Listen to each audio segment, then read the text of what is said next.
अस्सलामुअलैकुम वरहमतुल्लाहि वबरकातुहू। उम्मीद है सब सलामत से सलामती से होंगे, खुश होंगे। अल्लाह ताला सबको सलामत रखे, खुश रखे, अपना मान में रखे। दोस्तों, आज मुझे मेरे आज लाइव आने का एक मकसद ये है कि एक अजीब सा मसला ये है कि परसों एक दो दिन पहले मैं यहाँ अपने डाउनटाउन एरिया में एक दोस्त के पास था, तो किसी काम से गया था। तो वहाँ बहुत ज़्यादा टाइम लगा, हालांकि हम 10:30 ही पहुँचे थे। तो ले दे के ज़ोहर की नमाज का वक़्त हो गया, तो हम उनके महल्ले के मस्जिद में ज़ोहर नमाज अदा करने के लिए गए। तो अज़ान हुई, हमने सुन्नतें पढ़ी है। तो मैंने घड़ी की तरफ देखा तो अभी 5-7 मिनट थे। तो मैंने सोचा चले हमाम में तब तक बैठेंगे, थोड़ी सी ठंड लगी है। तो जैसे मैं हमाम में बैठा तो मैंने देखा वहाँ पे कुछ मकामी लोग हैं और दो आदमी आपस में डिस्कस कर रहे थे, यानी जिसको हम कहते हैं ना, बहस मुबाहिस कर रहे थे। तो वो एक दूसरे को दूसरा इसको कह रहा था कि आप जो नमाज में अपनी टांगों को नज़दीक नज़दीक रखते हो तो इससे आपकी नमाज नहीं होगी। और दूसरा कहता था कि नहीं, जो आप टांगे मतलब चौड़ी करके रखते हो, मतलब दूर दूर रखते हो, इससे आपकी नमाज नहीं होगी। यानी एक दूसरे को वो फतवा दे रहे थे।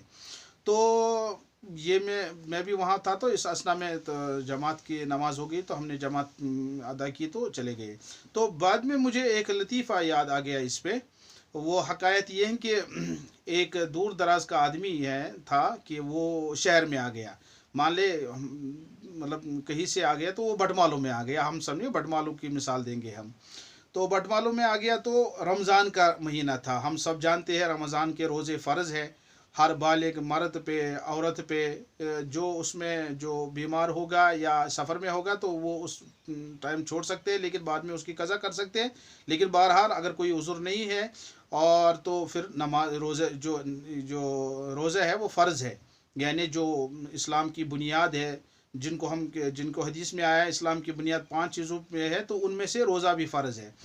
तो रोज़े की हालत में वो बटमाल हुआ गया। रमज़ान का महीना था। तो उसने देखा 12 बज गए, 1 बज गए, किसी काम से आया था। तो उसने दाएं बाएं देखा, चूँकि रमज़ान में देख रहे बहुत सारे होटल वाले जो अपने होटल के यहाँ से पर्दा गिराते हैं, चादर लगाते हैं। तो उसने देखा कोई देख तो नहीं रहा, तो ले दे के वो होटल के अंदर गया। तो वहाँ उसने खाना ऑर्डर किया। तो खाना आ गया, खाना खाया उसने, जैसे उसने मंगवाए थे। तो हमारी लैंग्वेज में उसको रिश्ता कहेंगे, तबकनाट कहेंगे, जो भी वट एवर। तो जब वो खा चुका तो उसने वहाँ का जो वेटर था, वो लड़का था, तो उसको बुलाया।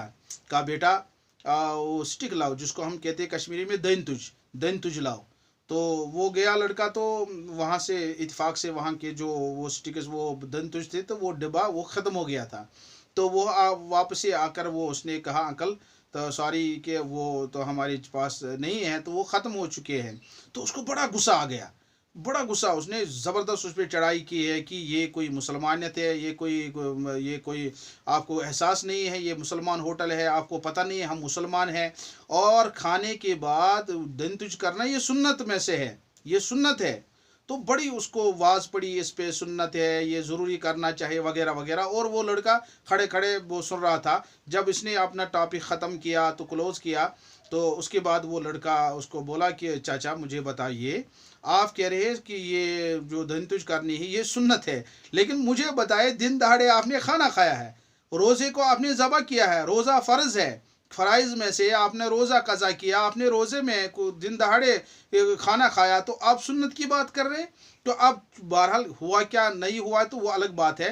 कि मैं इस पे मुझे याद आ गई इस लतीफ़े की कि क्या शायद हमारी भी मत यही मिसाल है, हमारा भी मत यही हाल है कि हम उन चीज़ों पे आपस में एक दूसरे को क्या कहते हैं उसको फतवा दे रहे हैं। ये मतलब होना ना होना वगैरह, हो गया नहीं हो गया। तो जो जो मतलब फ़राइज़ को हम ज़बह कर रहे हैं, फ़राइज़ की हमारे अंदर कोई अहमियत नहीं है। तो बाद में अगर देखा जाएगा, हाँ हम भी इसी माशरे में रहते हैं, हम भी इंसानों में रहते हैं, हम भी मुसलमान सोसाइटी में रहते हैं, हम भी इसी मतलब कहते हैं ना खेत के मूली है, हम भी देख रहे हैं तकरीबन हमारा भी यही हाल है, हमारा भी यही हाल है। चाहे पर्दे के मामले में, चाहे मतलब कारोबार के मामले में है, चाहे किसी भी मामले में। अभी मैं सोच रहा था कि देखिए, यहाँ पे एक कहावत है हमारे माशरे में कि जब किसी को पैसा दे, चाहे कर्ज दे या कुछ दे या उसको पास जो भी है, तो हम कहते हैं गिनो गिनो, गिनना सुन्नत है, ठीक है, सुन्नत है। लेकिन पहले हमें क्या देखना, पहले फ़र्ज़ देखना है। ये जो पैसे आप दे रहे या ले रहे कहीं सूद के तो नहीं है, और सूद लेना जो है देना ये तो हराम है। तो अल्लाह बचाए, तो इसकी कोई दुआ ही कबूल नहीं है। तो मैं ये सोच रहा था कहीं हमारी मिसाल भी यही तो नहीं है कि मतलब हम अपनी मतलब जब दुल्हन को हम रुखसत करते हैं, कहीं नहीं, पहले सुन्नत है, पहले आगे आगे दूल्हा होना चाहिए, उसके बाद दुल्हन होनी चाहिए सुन्नत तरीके से। अब ये देखिए, अगर वो लहंगा लगाए हुए है, उनके शादी में फिस्क फजूर है, उन्होंने दीन को ज़बा किया है, उन्होंने दीन की नाफरमानी की, उन्होंने अल्लाह की नाफरमानी की, अल्लाह इसी की टेंट में वहाँ लड़के थे, लोंडे थे, खलत मलत था। अब आपने किस चीज़ को ज़बा किया, आपने किस चीज़ को इनकार किया, और आप क्या बात कर रहे हैं। तो हम चूँकि हर तबके में, हर मकतब फ़िक्र में संजीदा लोग भी होते हैं, तो मुझे इस पे याद है कि हमारी भी यही हाल तो नहीं है, वो दिन दाड़े खाना खाए और फिर उसके बाद क्या कहे सुन्नत है, क्या कहते हैं उसको दंदिश करना। तो हमें बड़ी संजीदगी से अपने आप को वाकई अगर है, अल्हम्दुलिल्लाह सब मुसलमान हैं, किसी पे हम खुदा न खास्ता तनज़ और तनकीद नहीं कर सकते, लेकिन वाकई अगर हमारा ईमान है, देखिए ये तो है, इस्लाम है, शरीयत है कि वल बाअस बादल मौत, कि मरने के बाद फिर से ज़िंदा होना है। लेकिन अगर वाकई हमें यकीन है कि मरने के बाद ज़िंदा होना है, कि मुझे जवाब देना है अपनी जवानी का, अपनी ज़िंदगी का, अपने माल का, अपने जो भी मैंने किया होगा वाकई, तो फिर हमें बड़ी संजीदगी से ज़िंदगी गुजारनी है, बड़ी ध्यान से ज़िंदगी गुजारनी है, और हर तरफ ज़्यादा से ज़्यादा ध्यान अपने पे, अपने अहल पे रखना है। जबकि ये भी है कि दूसरों तक पहुंचाना है, लेकिन वो तो तभी मुअस्सर बनेगा, वो तो तभी असर करेगा ना जब मैंने अपने आप से शुरू किया होगा, जब मैंने अपने आप से शुरू, अपने अहल अयाल से शुरू किया होगा, जब मेरे घर में वो पर्दे का माहौल है, दीनी माहौल है और हिदायत वाला माहौल है, तभी तो वो असरात होंगे, तभी तो वो आगे असर करेगा। वरना खुदा न खास्ता ऐसा ना हो कि हम दूसरों को यहाँ बस दूसरों को जहन्नमी बना रहे हैं, दूसरों के ऊपर फतवा लगा रहे हैं, दूसरों को गुमराह करार दे रहे हैं, दूसरों को मतलब सुन्नत के मुनकिर कह रहे हैं, तो खुदा न खास्ता अपना पता नहीं हम पहुँचे कहाँ है।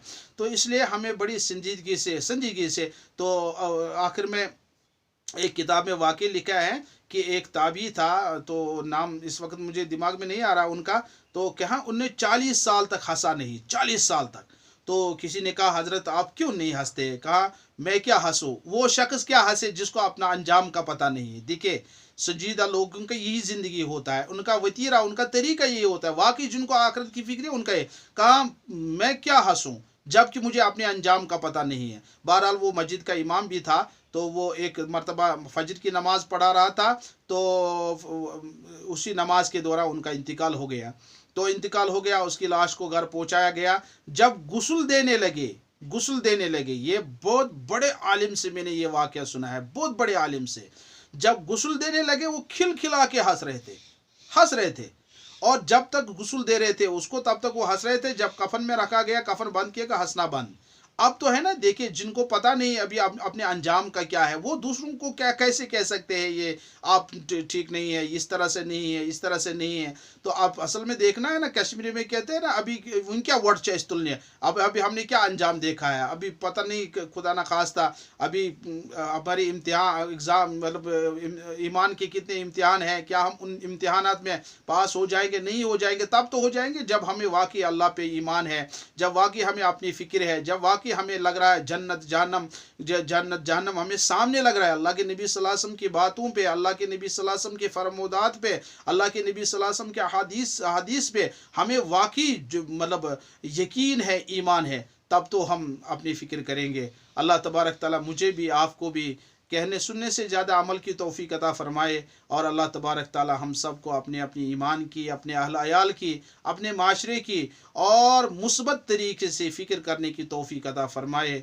व आखिरु दाअवाना अनिल हम्दुलिल्लाहि रब्बिल आलमीन बिरहमतिका या अरहमर राहिमीन।